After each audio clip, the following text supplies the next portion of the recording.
What's up, booktube? It's Leah Cooper, and today I'm here to talk about my April wrap-up. So April was a really good month for me. I was very productive. I mean, go figure, right? I'm not working, except really this month I just focused on reading so that I could create booktube videos.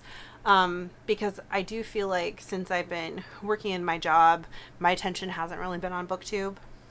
And one of my 2019 resolutions was to focus more and be more productive here on the channel and just to read more in general. So that's kind of what I did.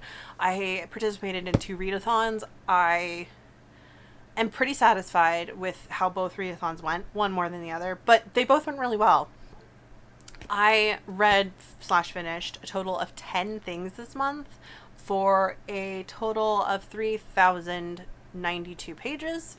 Again, that's really good. That is the most books and pages that I've read this year. Admittedly, I did read quite a few shorter works this month. That's why I read 10 things. But I also finished off a huge chunky book, so I'm feeling good. Without further ado, let's get into it. So the first readathon I participated in was the Women's Classic SFF Readathon, which is hosted by Maya. And this was just, the whole point of this readathon was just to read classic, aka written before the year 2000, SFF written by women. The one challenge for the readathon was to read 3 books published in 3 consecutive decades. So read a book. So I chose to read a book from, or this is I was trying to read a book published in the 60s, the 70s, and the 80s. I got 2 of those written. I'm currently reading the 3rd. I had to not get into that one earlier in the month because I needed to read a library book, and then I ran out of time for the readathon. But I did get 2 finished. So the first thing I read in the month was Dragonflight by Anne McCaffrey. This is my super beat up paperback copy of this. This is the first book in the Dragon Riders of Pern series, which is McCaffrey's like quintessential series. It takes place on a alien planet called Pern. There are all these holds. They're like kind of feudal strongholds, and then there's these wares, and the wares are populated by the dragon riders who mentally bond with dragons that are born. And it's been 400 years since the last Threadfall, which is when a red star passes close to Pern, and this alien stuff falls from the red star called Thread. Thread burrows into the ground and consumes all organic life that it encounters. The only thing that can fight Thread is dragonfire. And that's why the holds and the wares were established. The holds to support the wares to raise and train dragon riders to fight Thread. However, and like, it's supposed to be like Thread's supposed to come every 100 years or so, but it's been 400 years since the last Threadfall, and all of the wares have disappeared except for one. And our 2 protagonists and point of view characters, one of them is a dragon rider, a man whose name I can't remember, who's gone out on search to find women to imprint because the queen has laid a single queen dragon egg, and queen dragons imprint on women, and they become the werewoman. So he's gone out looking for a woman. He finds one who is kind of the last survivor of a destroyed Holder house, and he brings her back, and she imprints on the queen, and there's lots of drama and excitement and action. I gave this, let me check because I don't remember, it's been a month. I gave this 2.5 in my spreadsheet. I think that's wrong. I'm gonna give it a 3. I'm changing that. There must have been something I was kind of like about in this, but like as it sat with me, it's become it's mellowed my opinion of it, I think. So there are problems with this. It's definitely from the 60s. There's definitely stuff in it. I feel like Anne McCaffrey is maybe held up as a progressive female writer, but there's definitely a lot of sexism in this and misogyny. Oh, that might have been why I gave it a 2.5. There's definitely some like, yeah, I do remember now that I'm talking about it. There's some stuff in here that's not written as rapey, but it is kind of rapey. Because when the dragons mate, the humans get all inflamed. And the guy his dragon mates with the queen, and so he really just looks at the woman who's the werewoman as like his to take. Then there's like this weird comment where he's like, he's wishing she'd be more recipient to it, so he doesn't outright feel like he's raping her. And the implication is that, so you've been outright raping her. That's why I gave it a 2.5. There's also this weird time traveling aspect that I didn't realize was in these books. So this is my first time reading these, and I knew a lot about like the dragons and the holes and stuff because I've read tons of Pern fanfic AU. Like Pern is one of those AU things people love to do in fandoms. But I didn't know about the time traveling part. So that was really left field. Very strange. This is very much a product of the 60s. There's ESP stuff. There's like weird time traveling, duality stuff. It's weird. However, I do still love the world. And I do have the first 3 in this series. I'm definitely going to keep reading them and just kind of see what happens and see where the story goes, see how the writing improves. But yes, there was that. Sorry, I talked about that way too long. The next thing I read for the classic SFF readathon was The Forgotten Beast of Eld by Patricia A. McKillip. This is my first McKillip I've ever read. I loved this. I think I gave it 4 stars. Yes, gave it 4 stars.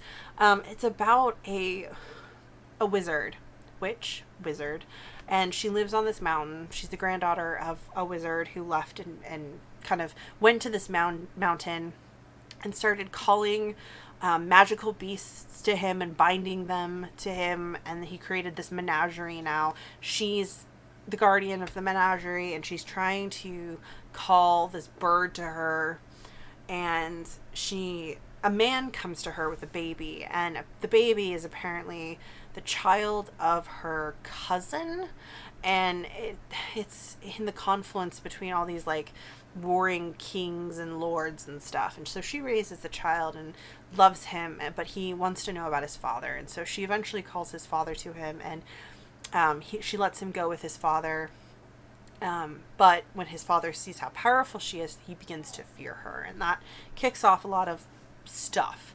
And this is great. The ending, like the ending, I want to read it again just so that I can see all the threads that Patricia A. McKillip wove together to get to the culmination, kind of thematically. Really loved this. Highly recommend it. I bought a bunch more McKillips. I picked up several more McKillips in my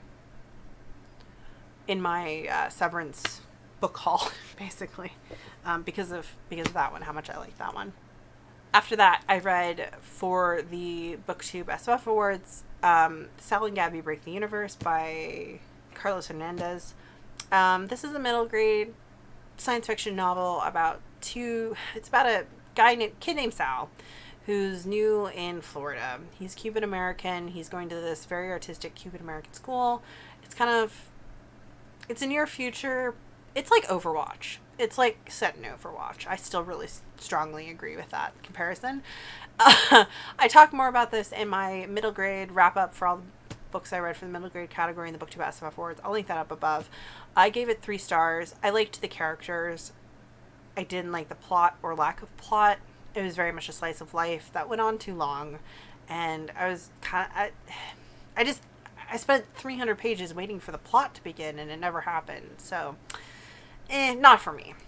So after that, I started my second readathon, which was the OWLs Readathon. I only had to do 4 OWLs for the magical bookseller career track, which is what I had planned to do when I made my OWLs TBR. See link above. I'll put that in the cards. But I got fired from my bookseller job about a week after I made that TBR. And to be honest, the more this month went on and the more I was reading for my OWLs, I kind of decided I don't think I want to do that career path. So I aimed more to pass as many OWLs as I could. So first off, I read The Test by Sylvain Nouvelle. This was for the Charms test, I think, which was to read a book with white cover. This is a novella, near future science fiction grim about a citizenship test, what it means to be a citizen. It's very good. I gave it 4 stars. I talk about it more in my wrap up for the short works category of the BookTube SFF Awards, which I was also reading this for. I'll link that up above in the cards as well. So yeah, that was my first test. Then I read Sorcery of Thorns by Margaret Rogerson. This did double duty in the YA category for the BookTube SFF Awards, as well as for my History of Magic test for the OWLs, the prompt of which was to read a book about witches or wizards. So this is about sorcerers, which I felt was close enough. I gave this like 3.75 stars. It was good. I talk about it much more in my wrap up for the YA category of the BookTube SFF Awards, so I'll link that up above. It is about a girl raised in a magical library who gets mixed up in wizards and stuff. Not bad. I think if it sounds interesting to you, you should pick it up. I then had to read a book for the Transfiguration Test, which was to read a book about a shapeshifter. And I wanted to read something that wasn't too long. Originally, I had hoped that Sal and Gabby would have some sort of transfiguration in it, but it didn't, because it ended up being a science fiction novel about multi-universes, which was not apparent in the description. So I had to come up with something else to read, right? And I didn't have a whole lot of time. So I scrolled through my Kindle until I found the first basically short, trashy werewolf novella that I had.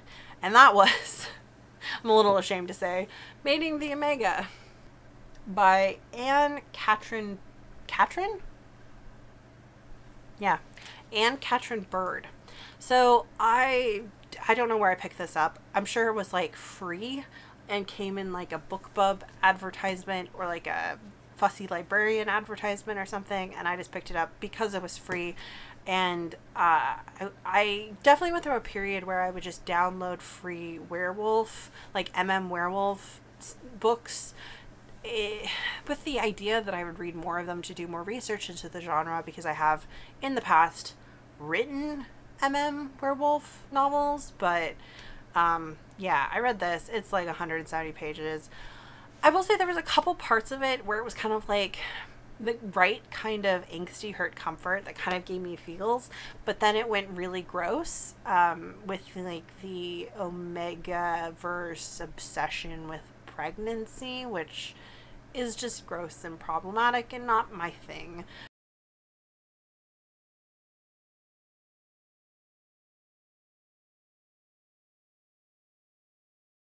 I shouldn't even be giving it a star rating. It doesn't even deserve that. But it did count for my Transfigurations test. It was about shapeshifters. So then, after that, I read Holy Sister by Mark Lawrence. This covered the Ancient Runes test, which was to read a book with a heart on the cover. So on the cover, the glowing object the character is holding is a ship heart. It was the best thing I could come up with for heart. I loved this. I think I gave it 5 stars. It's the conclusion to the Book of the Ancestors trilogy by Mark Lawrence. I 100% thought that this was going to get nominated for the BookTube SFF Awards. That's kind of why I'd been putting off reading it. Like, I just hadn't made it a priority, because I was like, I'll just read it during award season. Then it wasn't nominated. But then I decided to read it this time anyways, because it worked for my OWLs, and I'm so glad I read it. It's really good. I think it's better than Book 2. Book 2 is interesting, but it has a lot of pacing problems in my opinion. This book was so wonderfully paced. The characters were so good. The action is so interesting. It was heart-wrenching. I went through 5 tissues crying through the last portion of the book. I loved it. I can't wait to read more in this universe. I know he's going to be coming out with another trilogy about different characters that I hope, like maybe with the Ice Tribes or something. I'm excited. I will read them. I didn't like Mark Lawrence's one-word kill, but I'm hoping that was just a fluke. Or maybe it's just that I like this one universe and the way he writes this one universe, but I do like it. So that was my Ancient Runes OWL. Finished that, loved it. Highly suggest picking up the trilogy. It's so good, so addictive, so readable. So those were the 4 owls I needed to take to pass to be a magical bookseller. So I hit that. I also completed Care of Magical Creatures with The Forgotten Beast of Eld, because that required you to read a book with a character, like a creature with a beak on the cover, and this has a hawk on the cover. I technically don't qualify for the extra credit Dragon Tamer, because like I haven't already passed Care of Magical Creatures or something like that, but I did read a book with a dragon on the cover, so that is the prompt for that extra credit curricular, so there's that. And then for extra owls, the next thing I read was To Be Taught If Fortunate by Becky Chambers. This counts for potions, which is to read a book under 150 pages. I did not like this. I rant about it at length in my short works video. Again, it's in the cards. I gave it like a 2.5 stars. Still read it. That's my recommendation. And then after that, my last owl, because I was kind of thinking, well, if I do all these owls, I could be set up to be a Hogwarts professor, which would be like, if it sets me up for the right newts to be Hogwarts professor. So I just need to finish one more category, and that was Defense Against the Dark Arts. So this was not originally on my TBR, but it was a short book on my bookshelf that fit the category, which was Grindy Lows, to read a book set near the sea or on a ship. And I read White Sargasso Sea by Jean Rhys. So this is a classic. It was published in the 60s. Jean Rhys was an early 20th century novelist. This is a imagined prequel to Jane Eyre by Charlotte Bronte. One of the Bronte sisters. I always get them confused. It's about Mr. Rochester and his first wife. And I loved this. I read it in 2 days. It's not a very long book.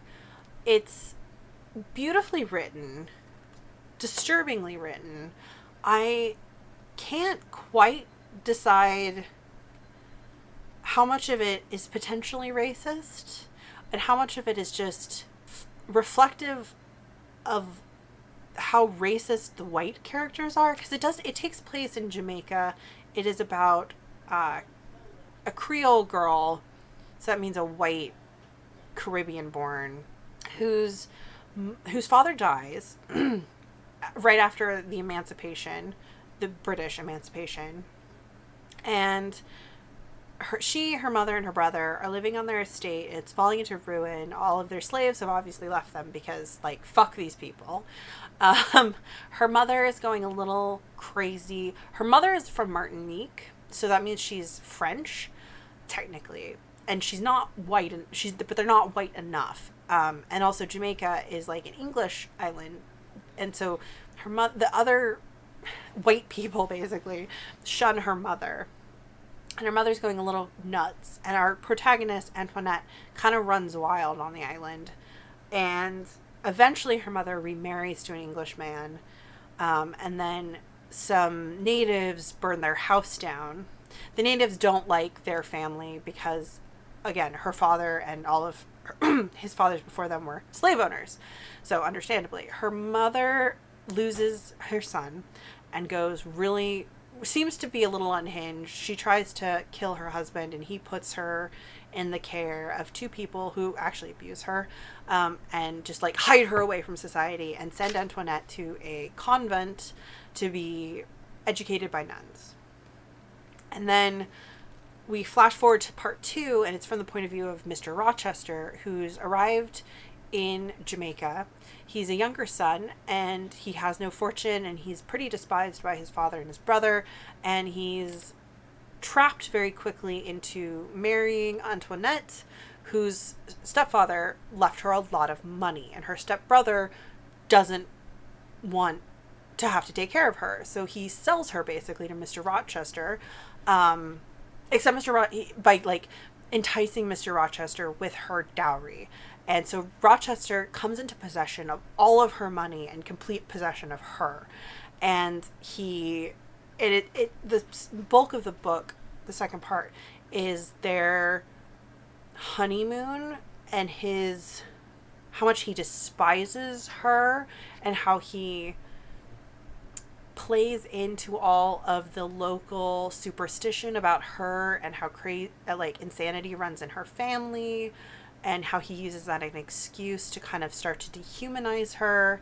And eventually, the last portion of the book, they go back to England where his father and brother have died. He's inherited his estate, and he basically locks her away in the house, and he starts calling her Bertha, and she becomes Bertha Rochester, the character from Jane Eyre.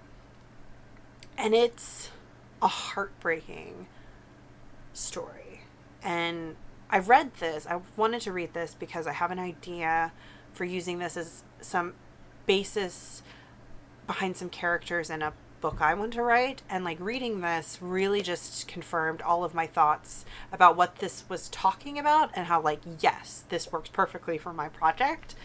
But also it's like just a chilling story. Like I don't like Rochester. I haven't read Jane Eyre, but I don't want to read Jane Eyre because I don't think Rochester is a romantic figure, and I'm curious about Jane and like her story, but I don't want to read a book where ultimately she goes back to him. Like, I don't care that she becomes rich and has her own agency and chooses to.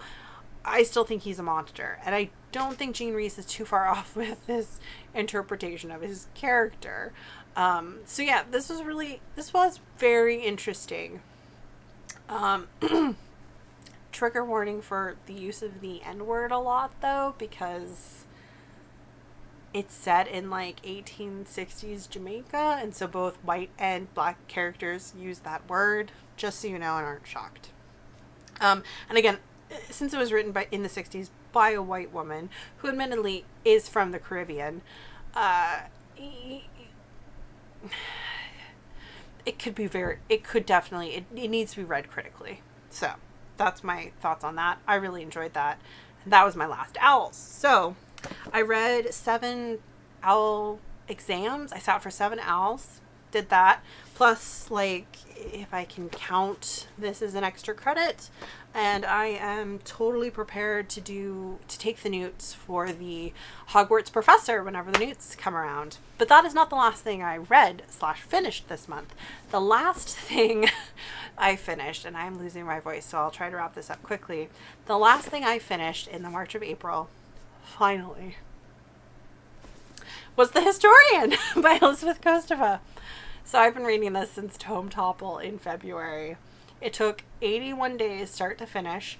I read the first chunk of it, this much of it, and then I was like, this is going to put me in a reading slump if I do nothing but read this. So then I started doing this thing where I'd read a chapter of this, like roughly 10 pages of this, and then I'd go read another book, and then I'd read a chapter of this, and I was doing that back and forth. I did make a lot of progress at the end of March. I spent about 4 days just reading this, because I was waiting for the readathons to start, and I didn't want to be in the middle of a book when the readathons in April started. So that put me in a really good spot to finish this up. I only had to read about 130 pages right at the end of the month, and I actually read like 95 pages of this in a single day, which was shocking, but it was the end. I can't believe I had this on my TBR for 15 years. I don't think it was a waste of time to read it, because now I am satisfied that I have read it and I can put it out of my head and I never have to read it again or think about it again. I haven't decided whether I'm going to keep it. I might, but that means I need to keep Dracula. But I have a nice copy of Dracula. So, I mean, I might. Ultimately, this is way too long. This needed to be 300 pages shorter. It is about a protagonist telling us a story about when she was 16 and she discovered a journal in her father's library, and she asked him about it, and he started telling her a story about how when he was in grad school he had discovered this journal, that he took to his professor, who told him a story about when he was in grad school, he had found a journal. So then we get all these little nested stories. And that is definitely the most interesting part of the book. However, the first half of this book is bogged down by the fact that the author takes a considerable amount of time describing random places in Europe. And I know it's supposed to be beautiful and evocative and atmospheric, and I just found it dull. It didn't enhance the story. It didn't add anything to the narrative, and it was really slow. Like, I think that was why I was struggling so much in the first half of this book. Those sections stop in the last, like, 40% of the book, almost entirely. The book basically just focuses on her father's narrative, and it was so much faster to read, and it was so much more enjoyable. So basically, her father... Yes, I did change shirts, and that would be because my camera battery died while I was talking about the last book that I read in April, which was The Historian. Where was I? So where was I? I was talking about something about her father, and like most of the book dwelling on his timeline and how it was finally interesting. We stopped getting her like long rambling stuff about scenery that isn't actually even necessarily pertinent to the story, except in one place. So it's about a bunch of people and their hunt for Dracula throughout time, and kind of being stalked by Dracula, and it's way too long. It's very monotonously written, and the conclusion, the climax of the action with Dracula is a major letdown. So like, we have 680 pages and Dracula dies in a sentence. Or did he? That's the other thing. The ending is very Buffy the Vampire Slayer. In a way. Like, that's just what it reminded me of. So this was not great. I gave it like 2 stars, mostly for the ending. Well, no, not even mostly for the ending. I gave it 2 stars for a variety of reasons, but it's done. It's one of the 20 books in 2020 I wanted to read. It is now finished. I can take it off my TBR. It's one of the oldest books on my TBR. It's done. We will close that chapter. And yeah, that's everything I read in the month of April. My camera, I like barely charged my camera battery, just enough to get it to play right now so I can wrap this video up. So I'm gonna try to hurry. But yeah, these are all the physical things I read. Oops, you can't see the one on the bottom. These are all the physical things that I read, as well as the, you know, couple of ebooks that I read. No audio this month. I really wasn't listening to audio.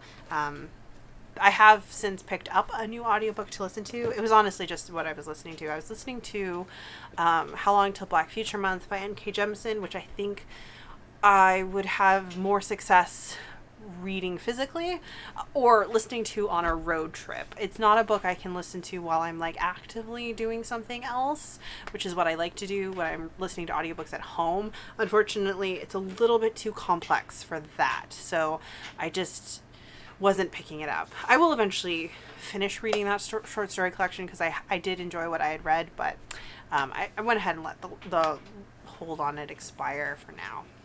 And I'll get back to it later. But yeah, good month for me. I hope your reading is going well. And if it's not, no worries. Let me know if you're thinking about picking up any of these books or if you've read them or whatever. What have you been reading normally during this whole stuff that's going on in the world, or have you been in a reading slump, or have you been comfort reading? You know, that's totally a valid response, I think. Have you had more time to read or less? I don't know. I've really just embraced getting a lot of reading done since I got laid off. So yay. Anyways, thanks for watching, and I'll see you guys in my next video. Bye.